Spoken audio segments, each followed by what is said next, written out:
Buenas tardes, profesora. Mi nombre es Diana Guadalupe Fragoso Acolsi y en esta ocasión le voy a presentar la unidad 2 de la materia de microbiología avanzada titulada como Técnicas de conservación y manejo de microorganismos de interés biotecnológico. En esta unidad profundizaremos en cómo conservar cepas de microorganismos sin perder sus propiedades y en cómo manejar concretamente estas cepas para que sean funcionales en laboratorios, industria o investigación. La conservación microbiana es una técnica esencial en biotecnología. Sin ella no podríamos trabajar con microorganismos específicos por largos periodos ni garantizar resultados reproducibles.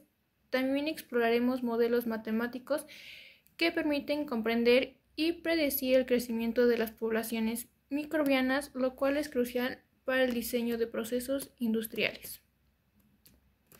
La estructura de mi exposición será la siguiente: introducción, objetivo, importancia de conservación de microorganismos, criterios para elegir técnicas de conservación, métodos de conservación microbiana, manejo de microorganismos en laboratorio, preparación de inóculos, modelos matemáticos de crecimiento y conclusión.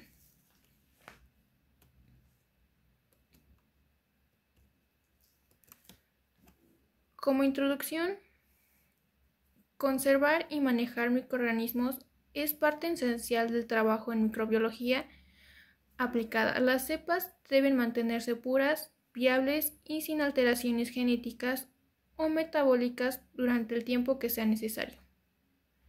Las técnicas varían según el tipo de microorganismo y el plazo de conservación y deben aplicarse bajo condiciones rigurosas para evitar pérdida de viabilidad, mutaciones o contaminación. El objetivo de esta unidad es conocer y aplicar técnicas de conservación a corto y mediano plazo. Además de los métodos de preparación, el uso de inóculos, también integraremos parámetros cinéticos que nos ayudan a predecir y controlar el crecimiento microbiano.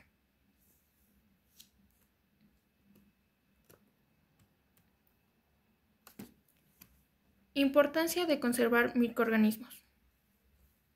¿Por qué conservar una cepa microbiana? Porque muchas veces esta cepa tiene propiedades únicas, produce un antibiótico, degrada contaminantes, fermenta alimentos o sintetiza compuestos de intereses industriales. Además, en investigación y producción a gran escala se necesita trabajar con la misma cepa durante semanas, meses o años. Por eso existen bancos de cultivo o colecciones microbianas como el ATCC o la DSMZ, que almacenan cepas validadas y documentadas. La conservación nos permite repetibilidad y estandarización en investigación, producción continua en la industria, seguridad genética y fisiológica de la cepa, menor riesgo de perder una cepa valiosa.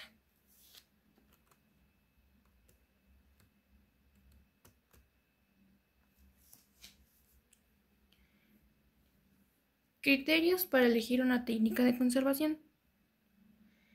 Elegir cómo conservar depende de varios factores. Por ejemplo, tipo de microorganismo. Las bacterias no se conservan igual que las levaduras o los hongos filamentosos. Tiempo de conservación pueden ser días, meses o años.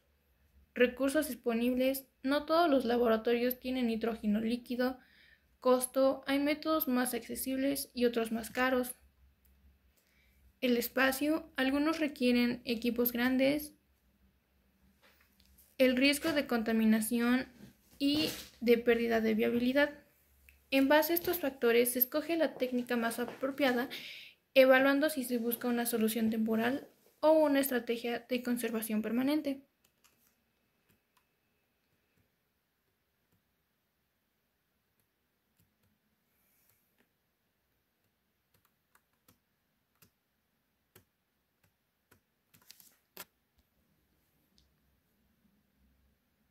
Los métodos se clasifican en largo, mediano y corto plazo, siendo la criopreservación y la liofilización las más comunes para la conservación a largo plazo.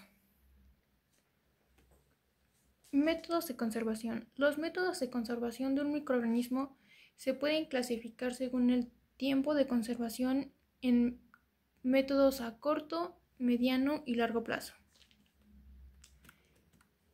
En primera instancia tenemos la conservación por resiembra con aceite mineral. Este consiste en cubrir cultivos en un tubo o cajas de Petri. Limita el acceso de oxígeno, reduce el crecimiento celular, no es una conservación a largo plazo y además se usa para hongos filamentosos, bacterias y levaduras. La conservación por ultracongelación.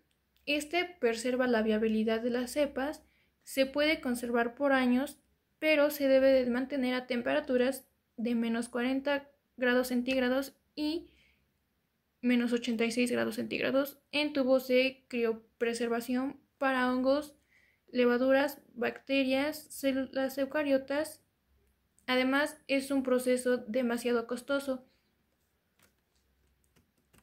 Tenemos también la conservación por nitrógeno líquido. Congela células o tejidos a bajas temperaturas de menos 190 grados centígrados para hongos y levaduras, además de bacterias, virus, algas microscópicas. Además, reduce el riesgo de contaminación. La conservación es a largo plazo, pero es demasiado costoso y necesita de personas especializadas y que sea una conservación o tenga revisiones constantes. La conservación por liofilización es una conservación a largo plazo, tiene una estabilidad menor de contaminación, preserva los hongos, bacterias, levaduras y esporas bacterianas.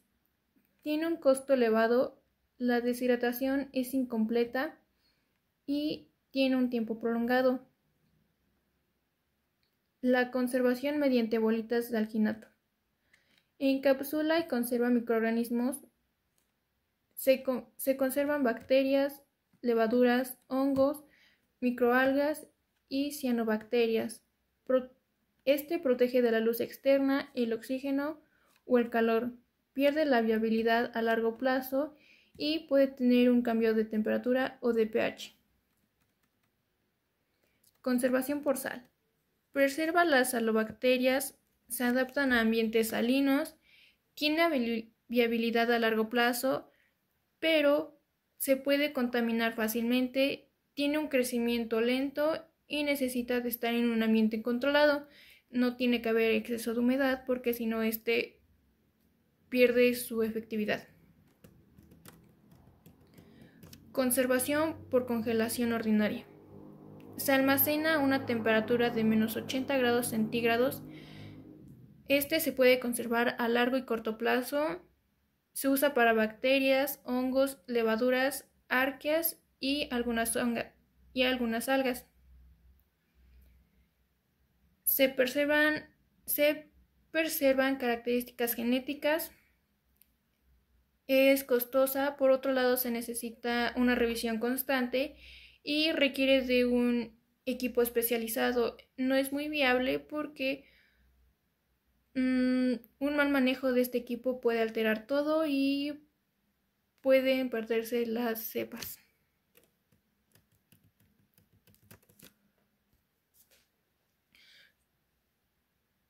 Manejo de microorganismos de un interés biotecnológico.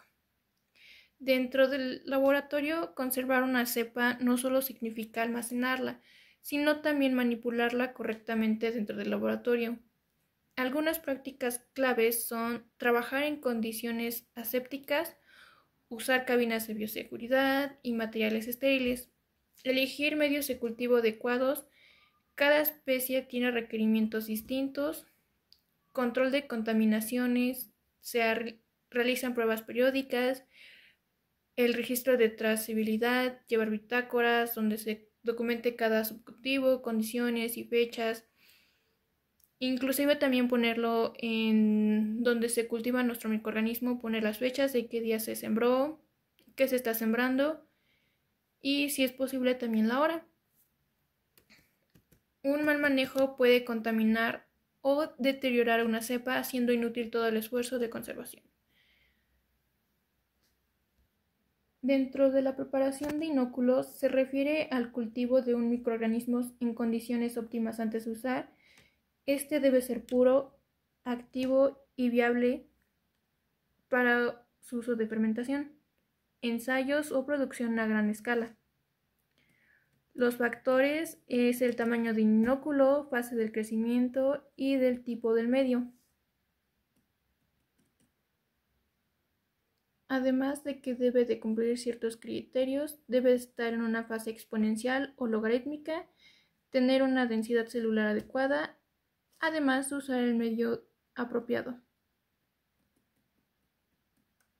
En factores como el tamaño del inóculo, su edad fisiológica, el tipo de sustrato determina el éxito del proceso que se desea realizar, como la fermentación del etanol y la producción de antibióticos o el ensayo de biodegradación.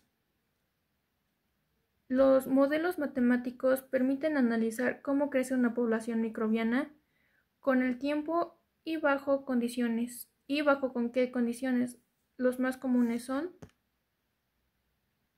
el modelo logístico, Michaelis-Menten y Lineweaver-Burke. El modelo logístico describe el crecimiento de las poblaciones microbianas, estudia el crecimiento bacteriano o celular, modela procesos fermentativos, ecológicos o poblacionales, predecir fases del crecimiento de lag, exponencial y estacionaria. El modelo logístico, para calcularlo se necesitan los datos del crecimiento de la biomasa o de las células en función del tiempo, obteniendo la capacidad máxima de carga no poblacional y la tasa específica. En este caso se puede hacer en forma diferencial o no. El modelo de Michaelis-Menten describe cómo una enzima convierte un sustrato en producto y estudia la velocidad de las reacciones enzimáticas. Para calcular a Michaelis-Menten se necesita la concentración del sustrato, la velocidad de reacción, que es una medida de formación de producto o del consumo del sustrato. El modelo de Lineweaver-Burke es la forma lineal del modelo de Michaelis-Menten que se usa para calcular fácilmente los parámetros cinéticos. Se usa para calcular Km y Vmax gráficamente. Además, analiza los inhibidores enzimáticos y comprueba la actividad enzimática, entre otras condiciones. Para calcular se necesita el sustrato y la velocidad de reacción de Michaelis-Menten. Todas estas van conectadas de una de otra y sus gráficas van variando conforme lo vayamos necesitando. Estos modelos ayudan a optimizar procesos, prevenir fallas y mejorar la eficiencia industrial o experimental. Para conservar y manejar adecuadamente los microorganismos es esencial garantizar su disponibilidad y funcionalidad en distintos ámbitos de la biotecnología. Las técnicas que aplicamos hoy permiten tener acceso a cepas valiosas por años, con una mínima pérdida de viabilidad o funciones. Además, el conocimiento de su crecimiento a través de los modelos matemáticos nos da una visión más controlada y científica del proceso. La biotecnología moderna no sería posible sin estas bases microbiológicas. Todo esto empieza por un buen aislamiento, conservación y manejo de nuestros microorganismos.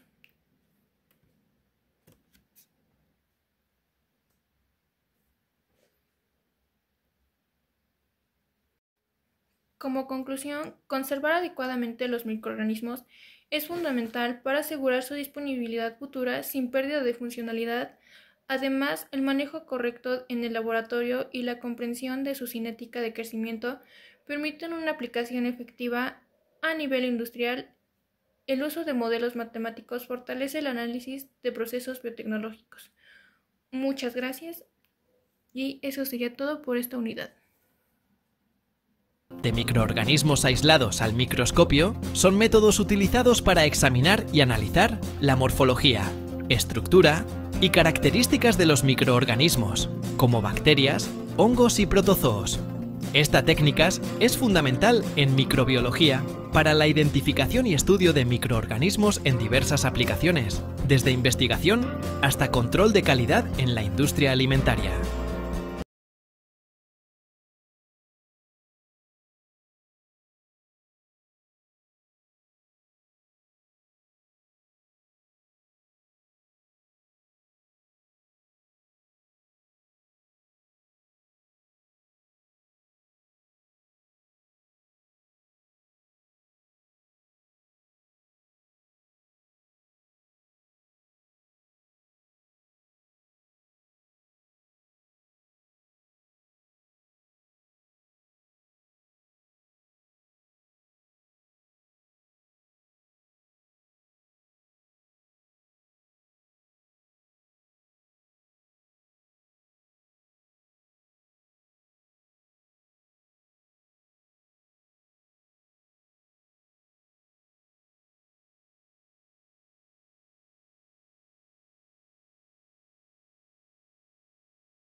En el área industrial, así como en investigación básica, es importante conocer la velocidad a la cual se lleva a cabo la formación de un producto en un proceso enzimático.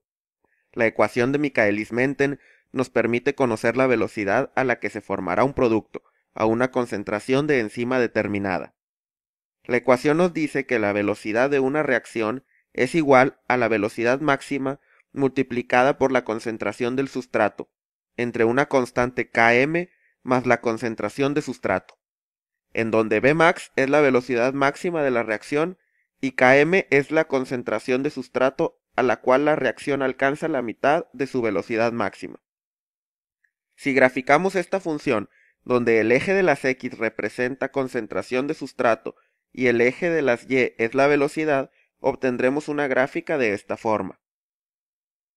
Como podemos ver, a medida que la concentración de sustrato es más grande, la velocidad de la reacción se incrementa, pero llega un punto en el que no importa que agreguemos más sustrato, la velocidad no subirá más. El parámetro Vmax representa este límite de velocidad, y en la gráfica lo podemos ubicar como la asíntota horizontal de la función. La Km también podemos ubicarla en la gráfica. Primero tenemos que encontrar el valor que corresponde a la mitad de la velocidad máxima, y a continuación ver qué concentración de sustrato es necesaria para llegar a este punto. La Km es un parámetro importante, pues en ocasiones es un indicador de la afinidad de una enzima por su sustrato, lo cual es útil para comparar la actividad de diferentes enzimas. Es importante notar dos regiones en la curva de la función de Michaelis-Menten. Cuando la concentración de sustrato es mucho menor a la Km, el término en el denominador en la función puede aproximarse simplemente al valor de Km. En este caso, la velocidad de reacción es directamente proporcional a la concentración de sustrato, es decir, en esta región, la velocidad sigue una tendencia de línea recta. Además, si la concentración de sustrato es mucho mayor a la Km, entonces el denominador es aproximadamente la concentración de sustrato. Si eliminamos entonces esta variable en el numerador y el denominador, nos queda que la velocidad de la reacción es igual a su velocidad máxima, y por lo tanto es independiente de la concentración de sustrato. En esta zona se dice que la enzima trabaja en su punto de saturación.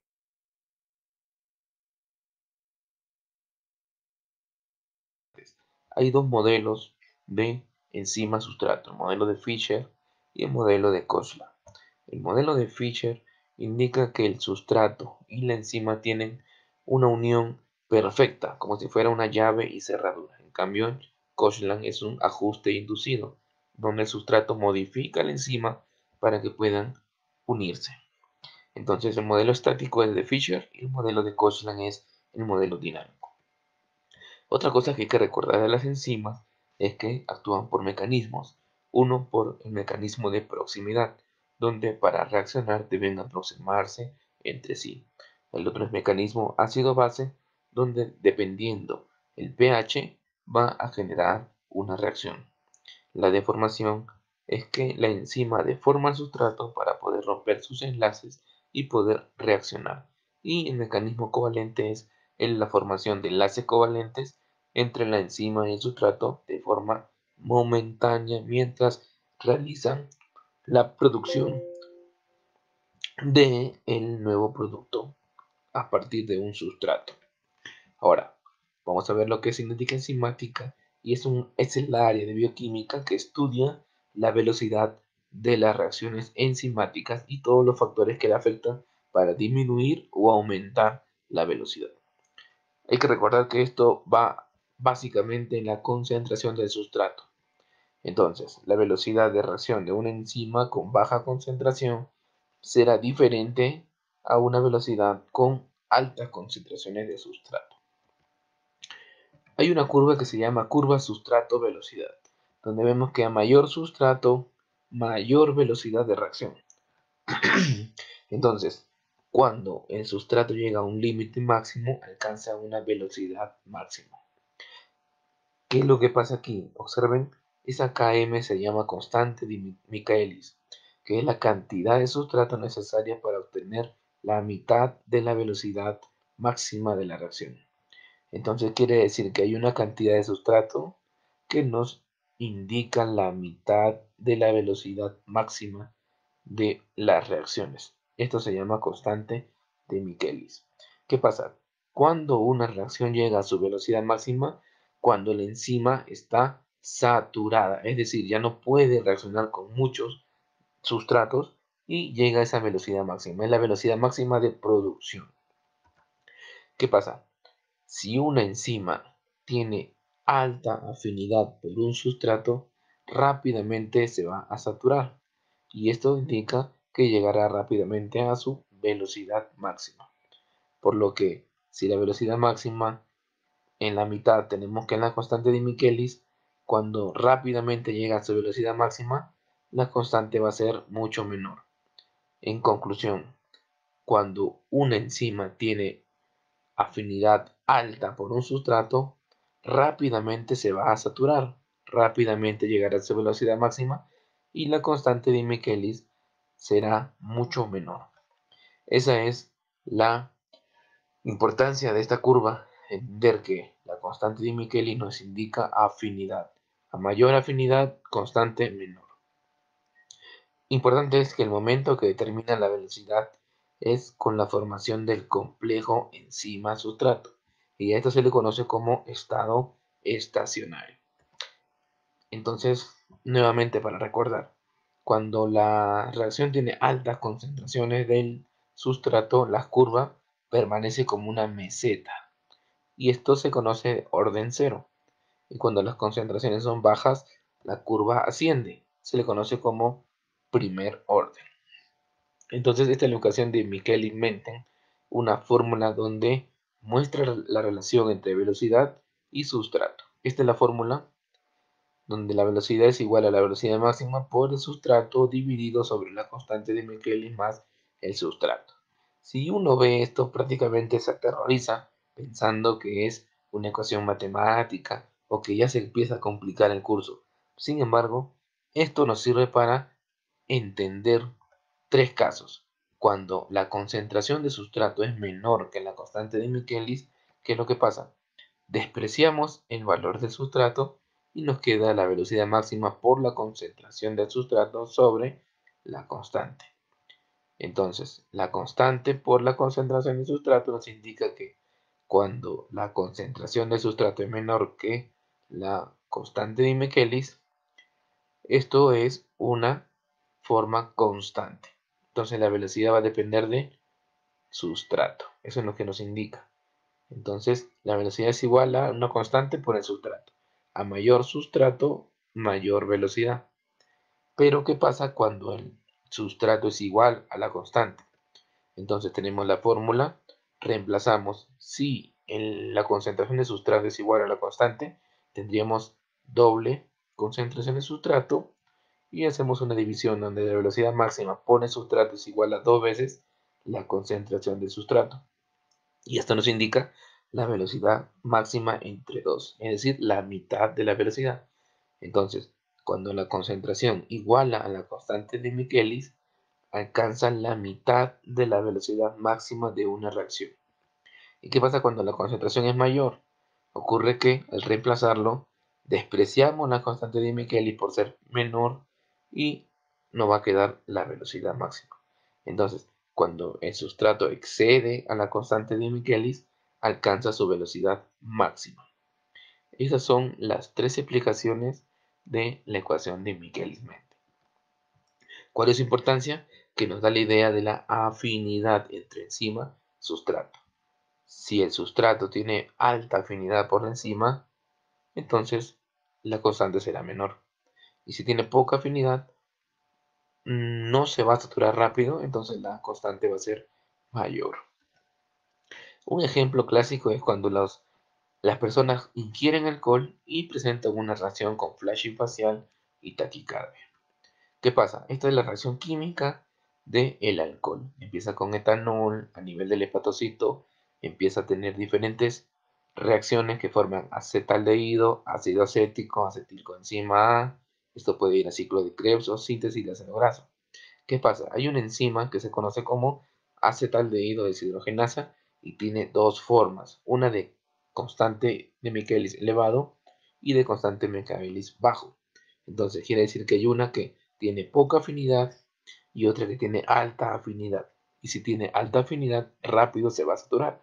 Entonces las personas que tienen una constante baja, es decir, con mayor afinidad, rápidamente se va a saturar su enzima y esto va a originar de que el acetaldehído que queda libre tenga reacción en el organismo y produzca vasodilatación. Es por eso que las personas que ingieren alcohol en exceso saturan sus enzimas y ese componente que no ha sido metabolizado produce taquicardia, flashing facial.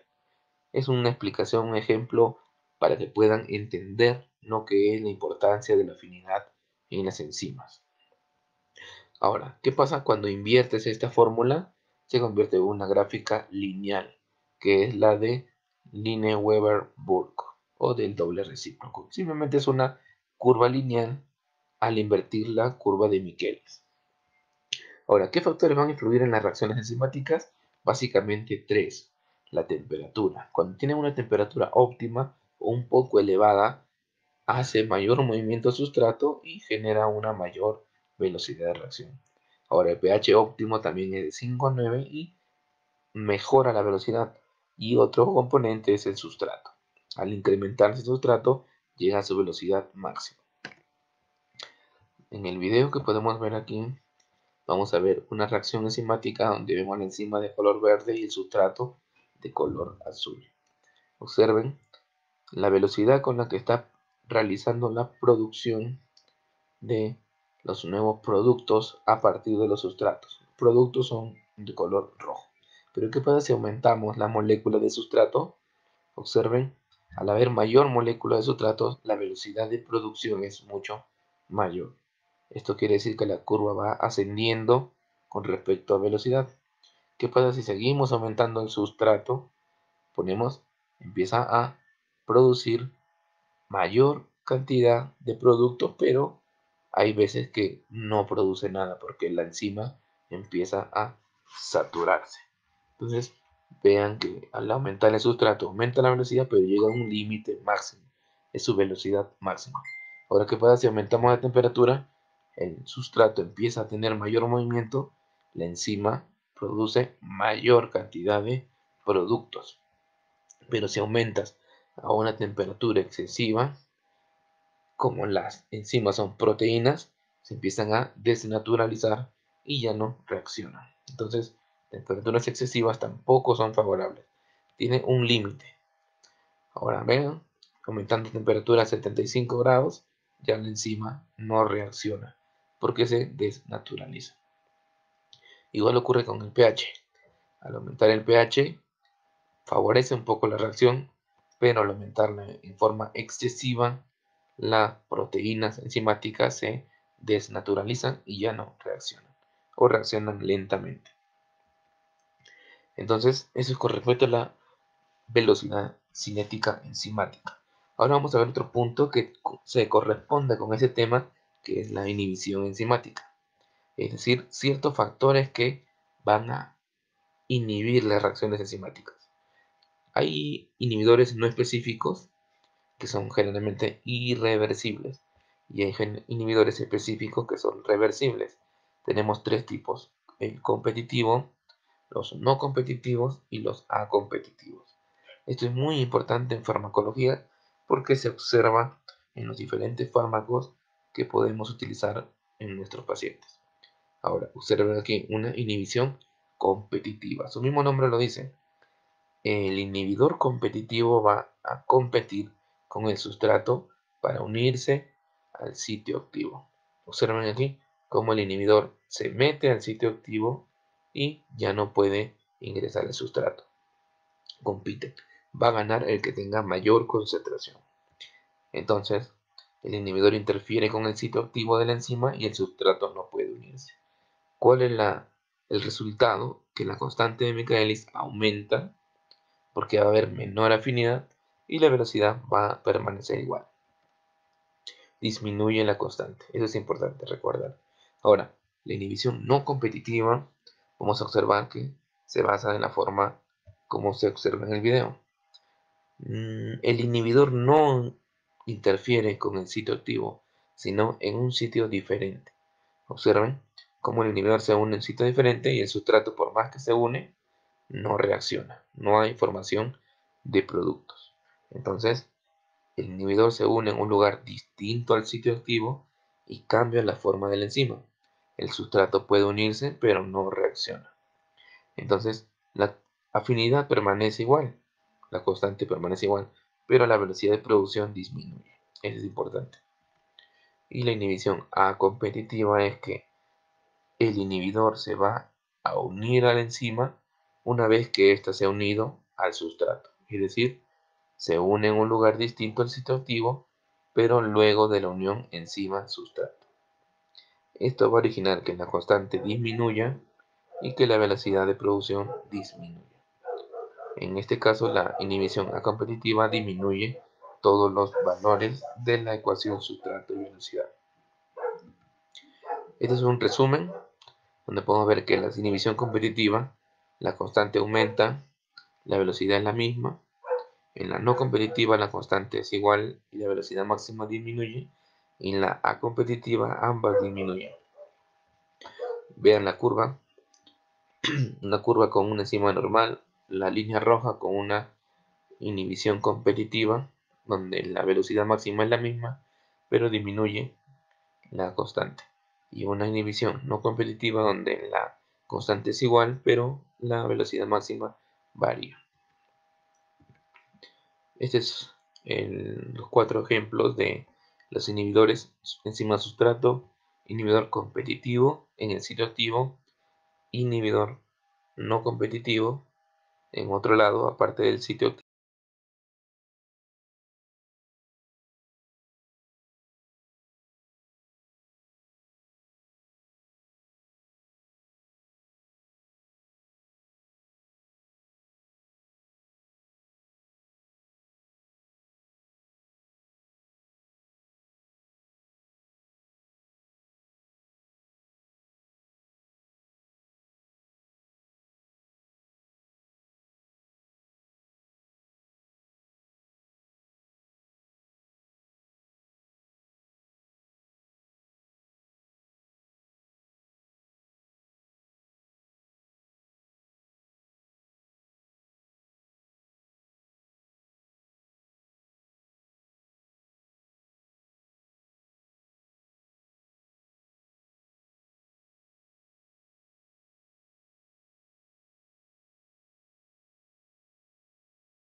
En el video anterior analizamos la ecuación de Michaelis-Menten.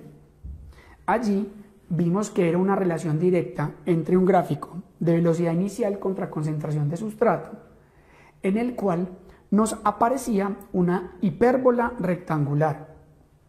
Dicha ecuación era bastante complejo porque es difícil la determinación directa de Km o velocidad máxima en un gráfico de velocidad inicial en función de concentración de sustrato, dado que la velocidad máxima es una asíntota, como observamos aquí, y es complejo determinarlo.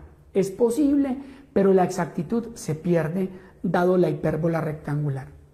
Sin embargo, se pueden determinar unos valores exactos usando un programa de cómputo o una forma de ajustar resultados de manera experimental. La ecuación de Michaelis-Menten se puede reacomodar de una manera que se denomina como el doble recíproco, proceso conocido como Lineweaver-Burk. La ecuación de Michaelis-Menten se puede reacomodar para obtener valores de velocidad máxima y Km a partir de líneas rectas graficables. Dicha transformación se debe hacer con un proceso que se llama doble recíproco. ¿Qué significa eso? El doble recíproco debe graficar el inverso de la velocidad inicial poniendo 1 sobre velocidad inicial y poniendo los valores de 1 sobre concentración de sustrato. El valor absoluto de 1 sobre concentración o Km se obtiene con la intersección de la línea con el eje X, como observamos en esta ecuación que vemos en esta imagen. dicha ecuación nos da lo que llamamos la ecuación de Lineweaver-Burke, que es la conversión de la ecuación de Michaelis-Mendel en una línea recta. ¿Qué significa y qué nos va a determinar este proceso? Vamos a verlo a continuación. Tenemos aquí la ecuación de una línea recta en la cual y es igual a m, que es la pendiente, x es la variable dependiente y b es el intercepto con el eje y. Si comparamos la ecuación de Lineweaver-Burke con esta ecuación de la línea recta, observamos que 1 sobre velocidad inicial será igual a y km sobre velocidad máxima será la pendiente.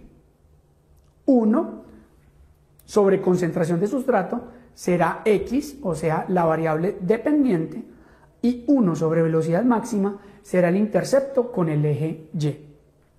Esto quiere decir que al conocer la línea recta que se observa de la derivación del doble recíproco, podemos encontrar realmente los valores exactos de la ecuación de Michaelis-Mendel y poder llevar a un valor ajustado de la ecuación real de la hipérbola rectangular. Vamos a analizar un ejercicio y vamos a ver cómo se da el proceso del doble recíproco para que comprendamos más o menos cómo se hace este proceso. Observamos en esta imagen los datos experimentales de la enzima fumarasa y vemos cómo la fumarasa a diferentes concentraciones del sustrato fumarato se convierten de fumarato a malato. Eso es una reacción químicamente, y vemos cómo se obtiene allí unas velocidades iniciales. Si metemos estos datos experimentales de concentración de sustrato contra velocidad inicial en un software como Excel, vamos a encontrar esta imagen que observamos aquí. Allí podemos ver un poco el comportamiento cinético de la enzima fumarasa. Con estos datos experimentales podemos determinar cuál es la velocidad máxima y la km. Se hace de la siguiente manera. La velocidad máxima con estos datos es 4.2 y si graficamos estos datos de concentración de sustrato contra velocidad inicial, vemos que la asíntota horizontal de la hipérbola rectangular es un valor que está entre 4.2 y máximo 4.5. O sea que podemos coger un valor cualquiera entre 4.2 y 4.5 para determinar la velocidad máxima. Voy a asumir que la velocidad máxima es 4.3. Ahora bien, la constante de Michaelis será el resultado de dividir la velocidad máxima, que fue 4.3, dividido entre 2, o sea, la concentración de sustrato en la cual la velocidad máxima es la mitad. Entonces, eso, la división de 4.3 dividido entre 2 nos da 2.15. Si miramos experimentalmente el valor de 2.15 velocidad inicial, nos da en el intervalo entre 0 de concentración de fumarato y 2 de concentración de fumarato. Entonces, si vamos al gráfico, podemos extrapolar de manera gráfica y aproximarnos a que el valor de 2.15 de velocidad inicial nos va a dar un equivalente de concentración de sustrato de aproximadamente 1.8. Aquí lo extrapolamos a nivel gráfico. Entonces podemos obtener entonces una ecuación de Michaelis que quedará más o menos de la siguiente manera.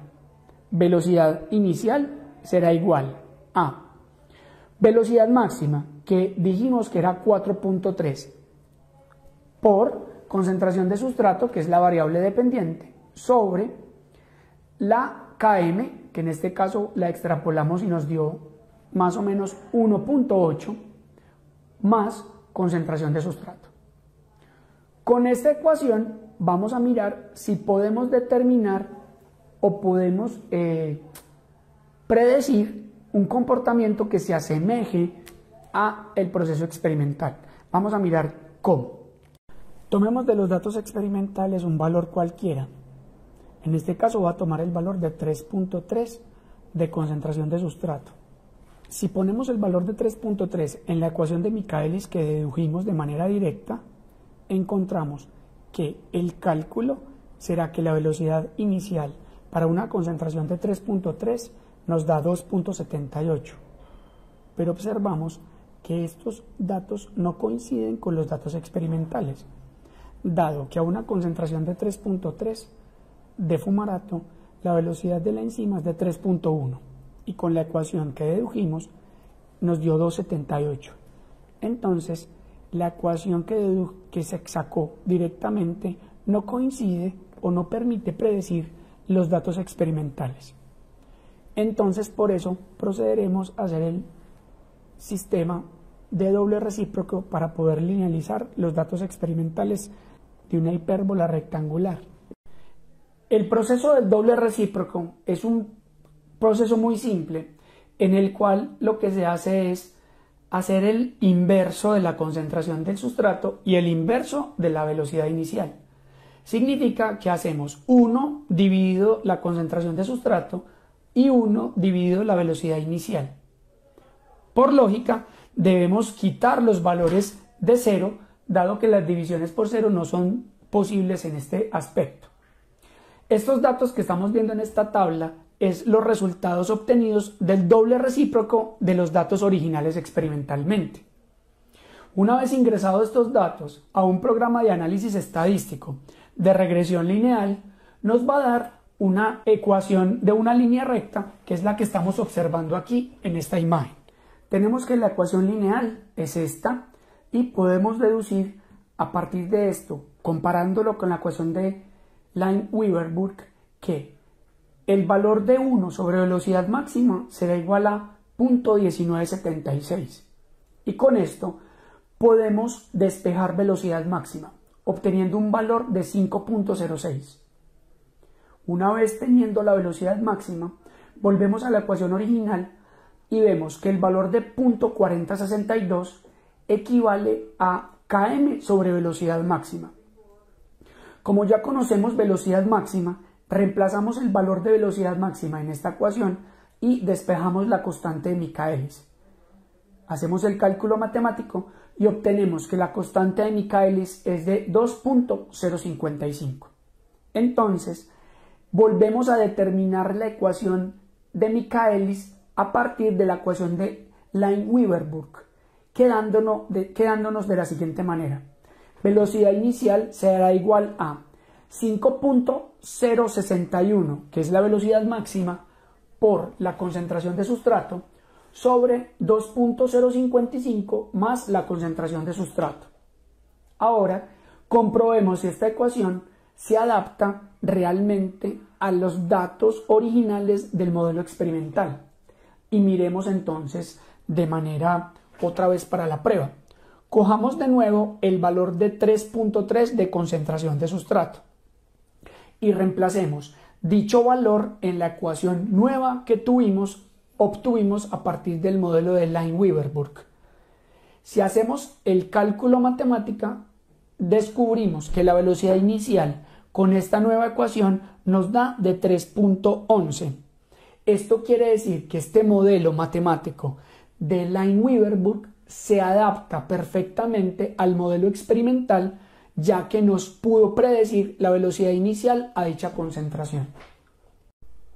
Tomemos otro valor cualquiera de concentración de sustrato, digamos 10 milimolar.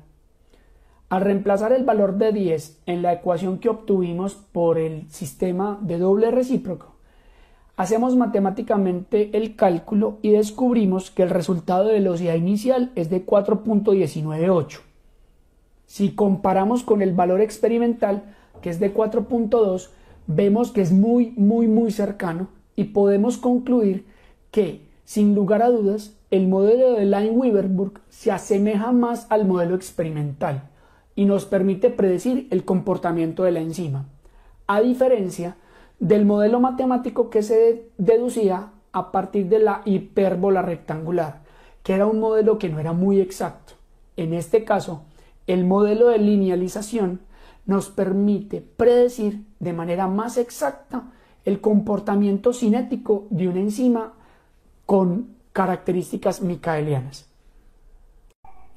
Terminamos con esto el proceso de explicación de la ecuación de Lineweaver-Burke y pudimos descubrir cómo transformar una ecuación de una hipérbola rectangular en una línea recta, utilizando el mecanismo de doble recíproco, que nos permitirá entonces predecir de manera más exacta el comportamiento cinético de una enzima micaeliana.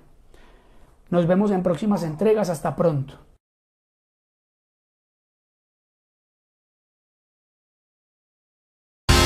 What's been happening in your world? What have you been up to? I heard